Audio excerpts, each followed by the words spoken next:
अगर आपको भगवान बनना पसंद नहीं है, लेकिन फिर भी मौत को धोखा देना चाहते हैं, तो अपनों को क्लोन करने से पहले 2 बार सोचें। डॉक्टर ईथन ब्लेक एक ऐसे व्यक्ति थे जो दुख से प्रेरित थे। जिस हवाई जहाज दुर्घटना में उनके परिवार की मौत हुई थी, उसने उन्हें तोड़ दिया था, लेकिन उन्हें दृढ़ भी बना दिया था, उन्हें वापस लाने के लिए दृढ़ संकल्पित। रात के सन्नाटे में अपनी गुप्त प्रयोगशाला में ईथन ने क्लोनिंग प्रक्रिया को सिद्ध किया। उसने अपने प्रियजनों को फिर से देखने की उम्मीद से प्रेरित होकर अनगिनत घंटे, दिन और रात बिताए। आखिरकार वह दिन आ ही गया जब उसने अपनी पत्नी और बच्चों को पुनर्जीवित किया। पहले तो वे हर तरह से एकदम हूबहू प्रतिकृतियां लग रहे थे।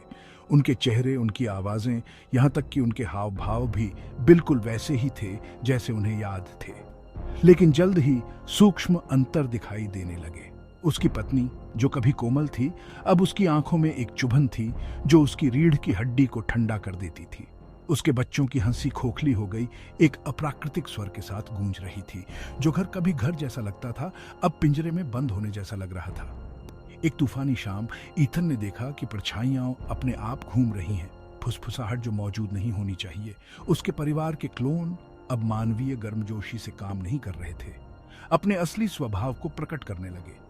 वे उसकी अपनी रचना की कठपुतली थे, लेकिन उनके अपने दिमाग थे और वे गुस्से में थे। ईथन को अपनी गंभीर गलती का एहसास होने में देर नहीं लगी। उसने प्राकृतिक व्यवस्था को बाधित किया था और इसकी कीमत अकल्पनीय थी। क्लोन उस पर झपट पड़े। उनकी आंखें एक अमानवीय आग से जल रही थीं। उसकी चीखें तूफान में समा गईं। केवल सन्नाटा और उसकी मूर्खता की गूंज रह गई। याद रखें, कुछ चीजें भाग्य पर छोड़ देना बेहतर होता है।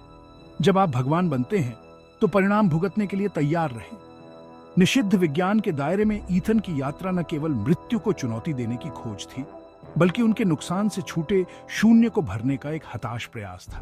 उसने उस प्यार और गर्मजोशी को फिर से बनाने की उम्मीद की थी जिसे वह एक बार जानता था, लेकिन इसके बजाय उसने कुछ और अधिक भयावह चीज बुलाई थी।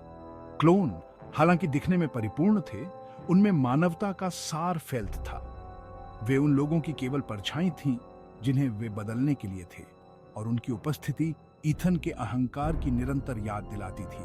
जैसे जैसे दिन हफ्तों में बदलते गए, क्लोनों का व्यवहार तेजी से अनियमित होता गया। उन्होंने द्वेष के लक्षण दिखाना शुरू कर दिया।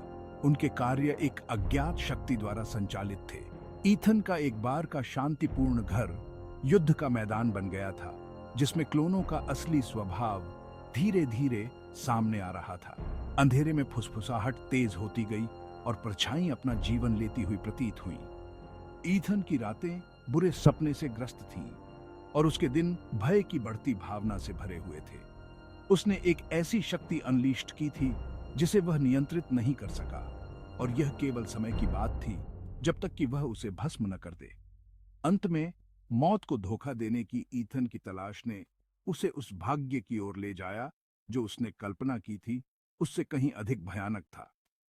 जलती हुई आंखों और द्वेषपूर्ण भावों वाले क्लोन उसकी मूर्खता की निरंतर याद दिलाते थे, और जैसे जैसे तूफान बढ़ता गया, ईथन ने महसूस किया कि कुछ चीजें भाग्य पर छोड़ देना बेहतर होता है। जब आप भगवान बनते हैं तो परिणाम भुगतने के लिए तैयार रहें। ईथन की चीखों की गूंज प्राकृतिक व्यवस्था के साथ छेड़छाड़ के खतरों का प्रमाण थी, जो उनके नक्शे कदम पर चलने वालों के लिए एक चेतावनी थी।